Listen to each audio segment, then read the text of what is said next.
In a world with a gazillion websites and written information everywhere, 10% of Kiwis affected by the neurodevelopmental condition dyslexia face immense challenges absorbing and expressing language.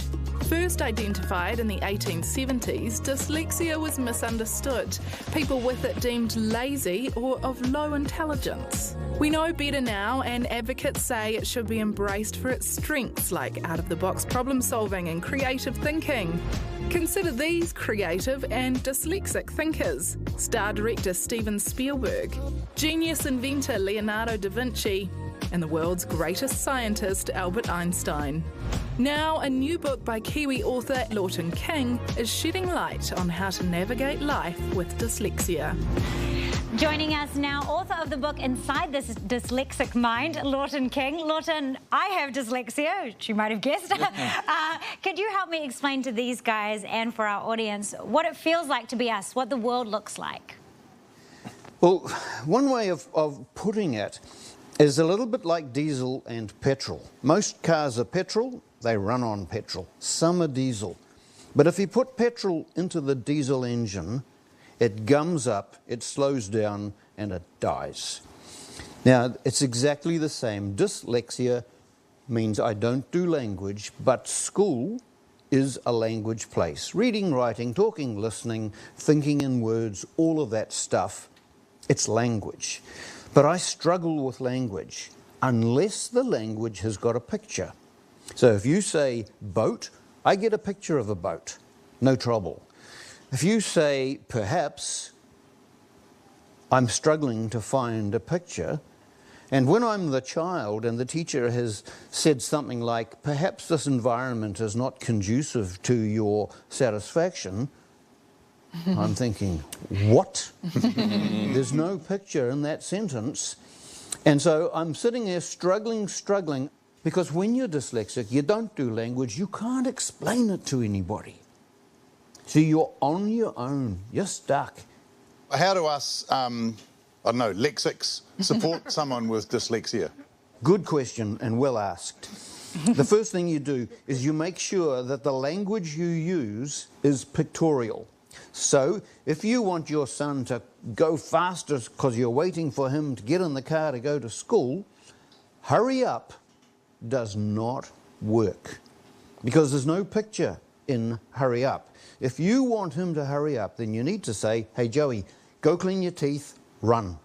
Easy to focus on the negative aspects of having dyslexia. Are there any positives? I believe that dogs and horses also think in pictures. And so most of us as dyslexic people relate very well to animals.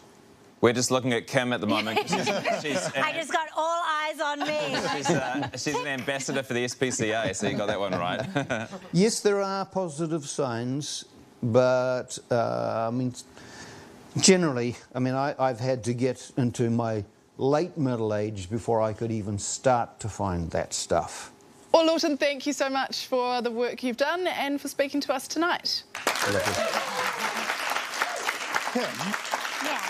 so all of us here know that you read that intro and that's off an auto cue, which is, how do you do that? Did it jumble up? No, you're fine, but you got all the words there. Yeah, so I think for me, as long as I have read it ahead of time, then I try and remember. So it's my eyes aren't actually reading the words. I'm trying to go back scripts. Well, that's why when I have a script, I often get someone like my boyfriend or my mum to read the scene with me, and I'll remember it pretty much instantaneously, even if it's a 2-minute script, as long as I've heard it. So I have great audible memory as a way to overcompensate for struggling visually with words. But it is also means it's very difficult to argue with me. If you say, I said this, then I'll say, no, you didn't. Here's exactly what you said. Oh, wow. So, which is a superpower. I think that's awesome. Yeah. So it works well for the career I've chosen, I guess. Totally, and I think often people with dyslexia get superpowers because of these workarounds that you talk about, right? You can't do it the way they taught you to do it at school, so you find out other ways of doing it, or you focus on other things. That's why they often end up in creative professions or spatial professions. It's amazing.